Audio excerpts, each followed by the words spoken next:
Hello, in this video we'll be creating isometric shape number 9 using Autodesk Inventor. In this one we're going to use again some subtractive techniques. We'll make the overall rectangular prism, cut out this rounded edge here, and then make this edge on this side using a new tool for us. So first we need the overall dimensions. If we count all the way down, we can count and see it's 9 long. If we look at the height, we can see the height. It's a little tricky to count on this one, but if you count in the middle, we can see it's a height of 6. And then the depth, we can see is 1, 2, 3, 4.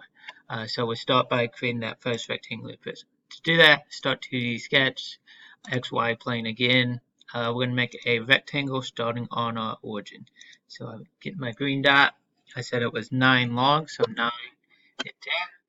We said the height was 6, so 6, and then enter. That gives us our rectangle. We finish our sketch. Then we extrude it a depth of 4 and enter. And I don't think we got our 4. So if you don't get your distance, you can edit your feature, right click and hit edit features. And now we have our 4. So that gives us our overall shape. Now we need to take some pieces off of it. First I'm going to do the circle cutout we see here on the edge. To do that, there's a variety of ways. In this case, I'm just going to use a circle. I'm going to sketch a circle and extrude that off.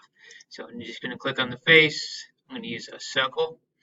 I want to make sure I get this green dot here in the top corner. You can zoom in to make sure you get it. And I want that to have a diameter radius of 3. So in this case, it's giving me diameter. So if you can do the math, we can type that as a 6. You could also right click and change it to a radius. I'm just going to use a 6 and hit enter. Then I finish sketch and I'm going to do an extrude cut. So I want to extrude. I want it to be a cut so it goes back. And I'm going to have it cut through everything that's there. So I'm going to change distance to all. And it's going to cut through everything. So that cuts this edge. Now I need to round this edge. If we look back at our figure, we can see it's got a rounded edge. It gives you a center mark to help you locate that fillet is what the tool we're going to use, the radius of that. You can see it's got a radius of 1 and then 2. So then we go back to Inventor and we want to work with this far edge. I'm going to rotate my object just so you can see it a little better. And we're going to use this new tool called a fillet. To use this tool, all you do is click it. Click on the edge we want to round. In this case, it's that edge right there. And we want to have a radius of 2, we said. And then we hit OK. Now, if we click the home corner, you can see we've created isometric shape number 9.